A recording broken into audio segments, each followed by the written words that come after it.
I sat at the long, polished mahogany table, my hands resting quietly in my lap. Across from me sat my newly appointed manager. He had been on the job for exactly 4 months. He wore a perfectly tailored suit, a luxury watch, and an expression that told me he believed he owned the entire building. He did not look me in the eyes. Instead, he stared down at a single sheet of paper in front of him. Then, without even blinking, he said the words that would change everything. "You are not worth more than $40,000, my manager said. Anyone can maintain legacy databases. We live in a modern corporate world now, and the market simply does not pay for old ways of doing things." He slid the paper across the cold glass table. It stopped right in front of me. It was my annual performance review. For 14 years, my reviews had been filled with words like excellent and indispensable. But this paper was different. It was cold. It denied my standard cost of living adjustment. It froze my salary completely.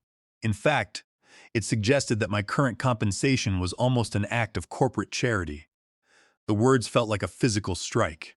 A deep heat rushed into my cheeks, and my throat felt completely tight. 14 years. I had given 14 years of my life to this firm. I had missed family dinners, worked through holiday weekends, and answered emergency calls at 3 o'clock in the morning. I knew every line of data that moved through our server architecture. Yet, here was a person who did not even know where our main server room was located, reducing my entire career to a cheap insult. The emotional weight of that moment was heavy. It was a sharp, quiet humiliation behind those polished glass walls. He looked at me with total blindness. He did not see the man who had kept this business alive through severe operational crises. He only saw a line item on a spreadsheet that he wanted to shrink so he could look good to the board of directors. The conflict between my true worth and the company's absolute blindness to my value was established instantly. I looked at the young manager. Part of me wanted to argue. Part of me wanted to explain, line by line, exactly what I did every single day to keep this multi-million-dollar logistics firm from crashing to the ground. But a deeper, calmer part of me took over. It was the voice of a mature, composed professional who knew his own strength. I did not argue. I did not raise my voice. I did not let a single tear touch my eyes. Instead, I sat in complete, dignified silence for several long seconds. The young manager shifted uncomfortably in his chair, clearly surprised that I was not begging or pleading for my job. I quietly reached out, took the single sheet of paper, and stood up. I held the review tight in my hand. It was an insult, but it was also a turning point. I turned away from his cold desk and left the room without saying a single word. The silence in the hallway felt like the calm before a massive storm. As I walked down the long corridor away from that conference room, I took a deep breath to steady my mind. My name is Vernon Vance. I am 49 years old, and for the last 14 years, I have been a senior operations manager at Horizon Logistics. This company had been my professional life. I started working here when the offices were small and the floors were covered in cheap linoleum. Over the years, I watched it grow into a massive regional freight power. I poured my energy, my health, and my intellect into these walls, believing that hard work always mattered. My daily reality was not flashy, but it was the true heartbeat of the enterprise. I managed the complex, old-school software infrastructure that connected our international customs clearing systems to our regional shipping hubs. To the young executives who walked around with digital tablets, it just looked like an ancient black screen filled with green text. They called it a legacy database. But what they did not understand was that this database was the actual foundation of everything we built. Every single shipping container, every customs clearance form, and every delivery transport relied on that system to cross borders safely. If that database stopped working for even 10 minutes, the entire supply network would freeze. Over 14 long years, I had developed a very specific piece of critical value. I was the only living person in the company who held an active, personal federal customs broker clearance license, registered directly under Title 19, United States Code, Section 1641. This federal certification was legally tied to my personal name, my credentials, and my government identification. Furthermore, I was the only individual who knew how to manually reset the legacy data security tokens during global system updates. The software was old and possessed an automated safety lock built deep inside its code. Every quarter, when the global security servers updated their protocols, the system expected a manual credential override to verify our federal customs license. If the security tokens were not reset perfectly by hand, the database assumed there was a security breach and completely locked down. It was a delicate process requiring deep institutional knowledge. I had learned it directly from the original system's architect before he retired 10 years ago. It was not written down in any standard operating manual. It was stored safely in my head. I had kept this critical system running smoothly for over a decade without a single operational failure. I never asked for a flashy title, and I never demanded a giant corner office. I simply performed my duty with precision because I had deep personal stakes. I was a single father. My son Julian was 19 years old and had just been accepted into a prestigious university. His upcoming tuition was expensive, and I was entirely responsible for paying it. I also had a remaining mortgage on our quiet family home. I needed this job to secure his future. I needed stability, and I truly believed that my long loyalty would be rewarded when times were tough. However, the modern corporate world does not operate on loyalty anymore. It runs entirely on spreadsheets, quick profit margins, and ruthless cost reduction strategies. The mood of the office had been changing for a long time. I began to realize that upper management looked at me and saw nothing but an expired line of code. They saw a 49-year-old man who did not use modern tech buzzwords, and they assumed I was falling behind. They did not see the hours of personal sacrifice. They did not see the silent protection I gave them every single day by keeping the core systems alive while they took all the public credit. I walked back to my workspace and looked at the photograph of my son Julian pinned to the fabric wall. I felt a cold certainty settle deep into my bones. I had spent years protecting an organization that treated me like a line item needing erasure. I had sacrificed my personal time to build their corporate empire, only to be told that my life work was worth nothing. I placed the folded performance review into my desk drawer. The stage was set, and the new corporate regime was about to learn a very expensive lesson about the true cost of disrespect. The cold evaluation was just the beginning of a deliberate strategy to push me out of the company. It all started when Gavin Pierce arrived. Gavin was 31 years old, possessed a fresh business degree from an expensive institution, and carried the title of Vice President of Operational Strategy. He was brought in by the executive board with a single mandate: cut operational expenses at any price. Gavin did not care about the history of the firm, and he certainly did not care about the veteran employees who had built its foundation. To him, we were merely numbers on a financial report that needed to be reduced. Gavin did not waste any time. During his first week, he called a mandatory company meeting. He presented flashy slide decks filled with bright graphics, complex flowcharts, and modern corporate jargon. He talked endlessly about digital transformation, agile restructuring, and optimizing team efficiency. Along with his presentations, Gavin brought in his own team of young, inexpensive contractors. They knew how to navigate slick user interfaces, but they possessed zero real-world experience in international freight compliance. Slowly but systematically, I was sidelined. It began with subtle changes. My name was quietly removed from calendar invitations for strategic operational meetings that I had led for over a decade. My weekly performance reports were ignored. The worst moment occurred when Gavin decided to reassign office layouts. He claimed he needed my spacious workspace for his new team of contractors so they could collaborate effectively.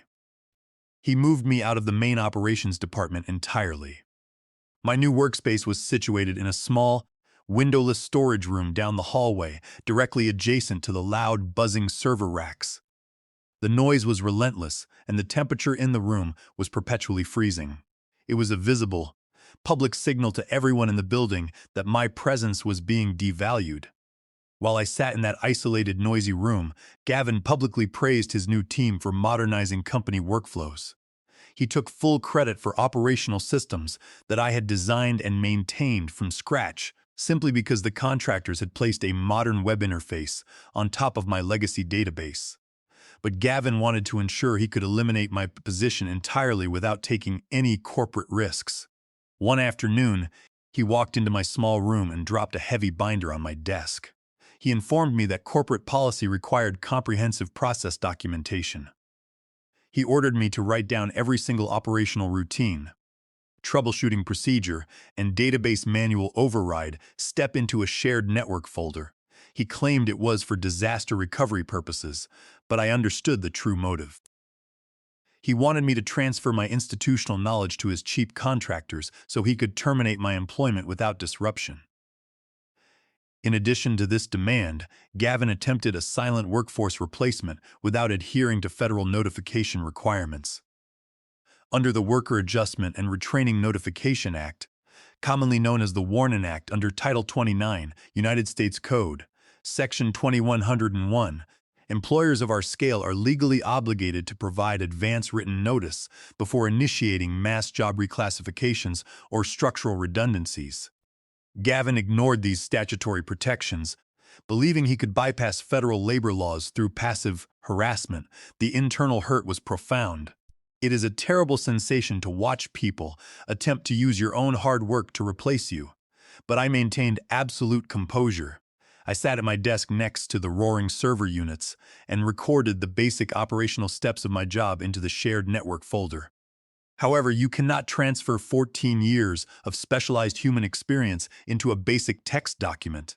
Almost immediately, the young contractors began making severe operational mistakes. They clicked incorrect control commands on their slick web interface, causing massive batches of international customs data to vanish into system queues. Because they did not understand how the legacy database functioned underneath their modern overlays, they had no capability to resolve their errors. Every single time an operational breakdown occurred, I quietly stepped in behind the scenes. I worked late into the evening, repairing corrupted data streams, clearing error queues, and ensuring our freight transports remained compliant. I did not complain, and I did not ask for credit. I did it because I maintained a strong personal work ethic and cared about the truck drivers whose livelihoods depended on our clearing accuracy. I preserved the business with my silent labor, even while Gavin was informing the board of directors that his new team had completely superseded the old methods. But as I repaired yet another catastrophic database error late on a Friday evening while Gavin was out celebrating with his peers, something inside me finally snapped. I realized I was protecting an entity that was actively seeking my professional destruction. I decided at that exact moment that I would never protect them again. The decisive turning point arrived 3 weeks later during an unannounced federal compliance audit. A team of senior inspectors from the Customs Authority arrived at our regional logistics headquarters to inspect all international freight records and brokerage certifications. Gavin wanted to impress the inspectors, so he excluded me from the meetings entirely and instructed his young contractors to present the compliance data. He was desperate to prove to executive management that his inexpensive modern team was flawless. But international logistics is unforgiving when you lack true regulatory knowledge. On the second audit, a major crisis erupted at the Northern International Border Crossing. An unexpected policy update from federal customs authorities went into effect at midnight. The modern web interface that Gavin's team had implemented failed to process the updated regulatory protocols, and it began sending invalid data tokens to the border entry computers. Within 6 hours, over 250 of our heavy shipping transports were halted at the border checkpoint. Tens of millions of dollars in time-sensitive freight, including refrigerated food supplies and high-value industrial machinery, were stranded under the hot sun. The headquarters descended into absolute panic. Gavin and his contractors locked themselves in the main conference room. They held frantic emergency conference calls, shouted at one another, and reviewed their slide presentations, but not a single person understood how to clear the regulatory lockout. The queue of halted transports grew longer by the hour, and our major corporate clients began calling our executive lines, threatening immediate breach of contract lawsuits. That was when I took action. I walked past the panicking contractors and logged directly into the legacy green screen terminal. I knew precisely what the federal entry system required. My personal federal customs broker clearance license under Title 19, United States Code, Section 1641 was active and legally valid. Utilizing my personal credentials and deep regulatory experience, I bypassed their broken web overlay completely. I executed a specialized legal protocol within the customs database that allowed me to manually reroute the shipment manifests through an authorized secondary compliance channel. For 3 intense hours, my hands moved across the keyboard. One by one, the border entry signals transitioned from red to green, and the line of stalled transports began to move across the border safely. I saved the firm millions of dollars in potential liabilities in a single afternoon. What Gavin did not realize was that an outside observer was watching the entire event unfold. Apex Freight Logistics, the largest direct competitor in our regional market, had several of their own transports caught in the same border bottleneck. Their senior operations managers watched with total astonishment as Horizon Logistics transports suddenly cleared customs and proceeded through the border while every other logistics company remained completely frozen for miles. They recognized immediately that a master practitioner was directing operations behind our brand. 2 days later, my personal mobile phone chimed during my lunch break. It was a formal text message from the executive vice president of Apex Freight Logistics. The message was concise. They invited me to a private conference at an upscale restaurant across town that evening. I attended the meeting. I sat in a quiet private dining room across from 2 high-ranking corporate officers from Apex. They did not speak in corporate buzzwords or show me colorful slide decks. They spoke with profound professional respect. They informed me that they had been tracking my operational record for years and recognized that I was the true engine powering Horizon's customs reliability. Then, the executive vice president reached into his briefcase and presented an official legally binding employment contract across the table. I opened the folder. When I read the terms, my breath caught in my throat. The agreement offered a base salary of $170,000. Comprehensive health coverage, full retirement matching, and a senior executive role where I would build and lead my own independent compliance division. It was more than 4 times the amount Gavin claimed I was worth.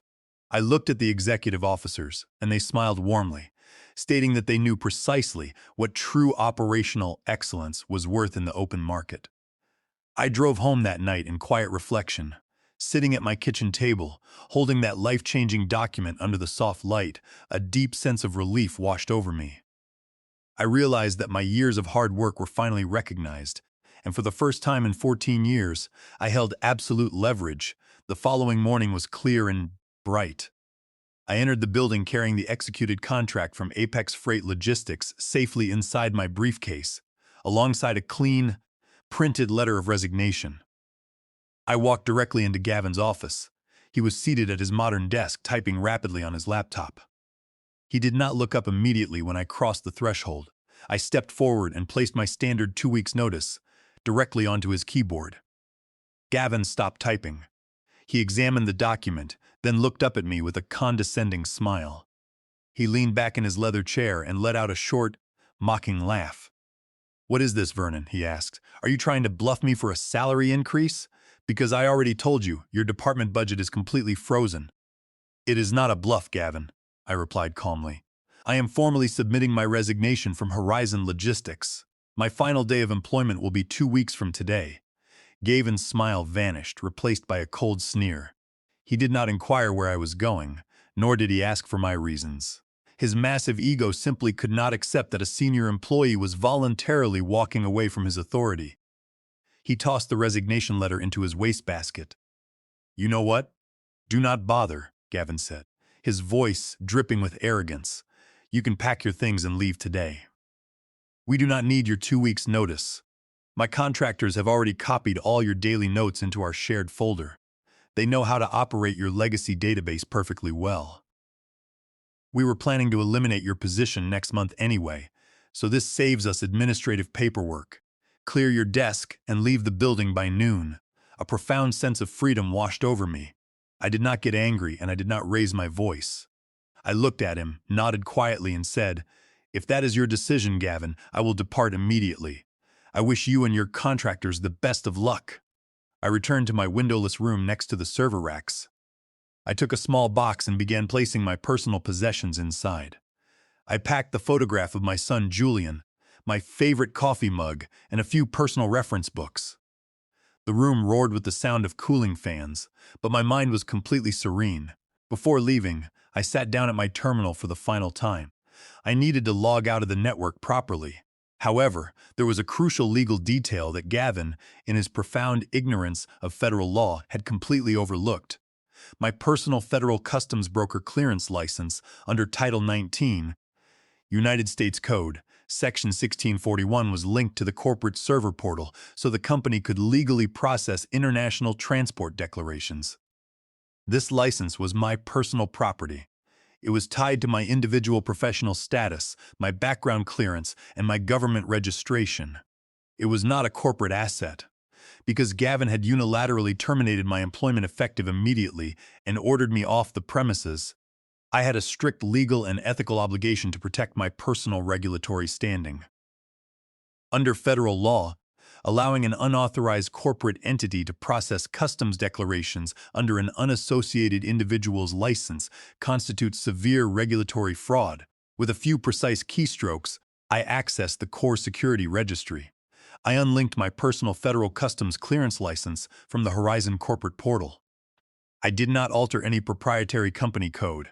I did not delete operational files. I simply revoked access to my personal legal property. I powered down the monitor. The green text disappeared into complete blackness. I stood up, lifted my box of belongings, and walked down the central corridor. I surrendered my security access badge at the front desk. The receptionist looked at me with regret, but I offered her a warm smile. I walked through the glass exit doors of Horizon Logistics and stepped into the afternoon air. I took a deep, clean breath, knowing my future was fully secured while the foundation behind me was already crumbling. The next 3 weeks were extraordinary. I assumed my new executive role at Apex Freight Logistics, and the working environment was completely transformed. From my first day, I was treated with tremendous professional dignity. The leadership did not hide me away in a noisy storage room. Instead, they assigned me a spacious corner office with expansive windows overlooking the city. They provided me with advanced technology, a dedicated team of experienced analysts, and all the structural support I required. My executive vice president met with me weekly to offer resources rather than demand arbitrary cost reductions. Meanwhile, a massive operational catastrophe was developing at Horizon Logistics. Gavin and his contractors celebrated my departure, believing they had successfully modernized the department. But they failed to understand the legal architecture of international freight compliance.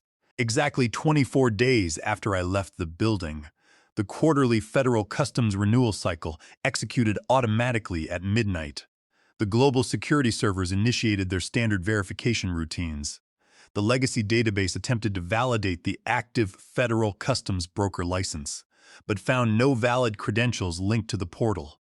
Deep within the software architecture, automated safety protocols triggered immediately. The database interpreted the missing license as an unauthorized breach attempt. Within seconds, the core database executed a total lockdown. The terminal screens froze, and all automated clearing scripts failed. By 6 o'clock the following morning, total operational paralysis hit Horizon Logistics. Because the database was locked, the firm could not issue legal customs clearances. Over 250 transport trucks began backing up at border crossings, creating massive traffic jams extending for miles. At maritime ports, ocean containers were impounded by federal agents who refused release without valid digital clearing tokens. Inside Horizon headquarters, chaos reigned. Gavin panicked, ordering his contractors to force a system override using the documentation I had left in the shared folder. The contractors executed the terminal commands frantically, but quickly discovered a devastating reality. The operational notes were entirely accurate, but they were legally useless on a system lacking an active federal customs license. You cannot execute administrative overrides without underlying statutory authority. Gavin's team had no understanding of how to register a new corporate customs license with federal authorities, a complex legal process requiring months of background investigations and regulatory approvals. As hours turned into days, Horizon's financial losses mounted past $100,000 daily, wiping out years of operational margins. It was a calm Friday evening, nearly a month after I had started my new executive role at Apex Freight Logistics. I was sitting at the dining table in our quiet home, enjoying a home-cooked dinner with my son, Julian. We were discussing his upcoming university semester, and the heavy burden of stress that had weighed on me for years was entirely lifted. Suddenly, my personal mobile phone rang loudly on the counter. I walked over and checked the display. The incoming call showed a number I recognized immediately. It was Gavin Pierce. I took a steady breath, answered the call, and placed the phone to my ear. I did not speak a word. I simply waited in dignified silence. "Vernon? Vernon, is that you? Thank goodness you answered." Gavin's voice came shouting through the receiver. The transformation in his demeanor was astounding. The arrogant, condescending tone he had used to insult me in the conference room was completely gone. Instead, his voice was trembling, frantic, and overwhelmed with panic. In the background, I could hear shouting employees, ringing phones, and slammed doors.